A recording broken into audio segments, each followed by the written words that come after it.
আমি আপনাদের সম্মুখে কুরআনুল কারীমের 30 নম্বর পারা 102 নম্বর সূরা সূরাতুত তাকাসুর তেলাওয়াত করেছি।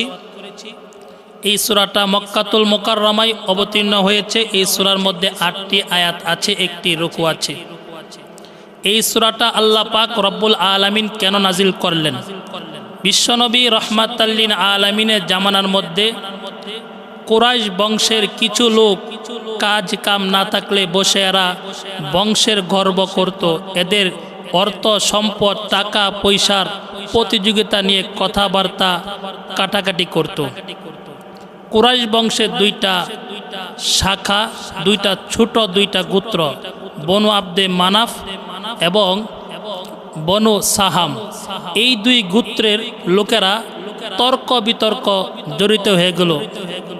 তাদের বংশের মধ্যে কে কত বড় ক্ষমতার অধিকারী, কে কত টাকা, কে কত গাড়ির, কে কত বাড়ির মালিক, কার কি শরীরে শক্তি আছে, কার সন্তানের কি জোর আছে, লাঠির কি ক্ষমতা আছে, এই বিষয় নিয়ে এরা তর্ক বিতর্ক শুরু করে দিল। দেখা গেল বনু সাহাম এই কথাগুলাই বলতে গিয়ে বনু আব্দু মানাফের কাছে ছুটো হয়ে গেল। তারপর এই বনু সাহাম বলে আস কবরস্থানে যাই। কবরস্থানে গিয়ে যে তাদের যে পূর্বপুরুষ মারা গেছে এদের কবর দেখা যাচ্ছে, কয়টা আমার কাকার, এটা আমার জ্যাডার, এটা আমার দাদার, এটা আমার বড় আব্বার, দেখ এরা কত বড় মানুষ, আর এদের এমন ক্ষমতা ছিল, এমন শক্তি ছিল, এমন পাওয়ার ছিল, এত কোটি টাকার মালিক ছিল, এত সম্পদ ছিল।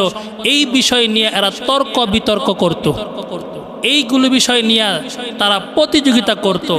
দুনিয়ার মানুষদেরকে নিয়ে তো করতই না, পারে সর্বশেষ কবরের মধ্যে যারা শুয়ে আছে এদেরকে নিয়ে লাগিয়ে গেল কি এই তর্ক বিতর্কের মধ্যে। তখন আল্লাহ পাক রব্বুল আলামিন এই প্রেক্ষিতে এই সূরাতুত তাকাসুর নাজিল করেছেন।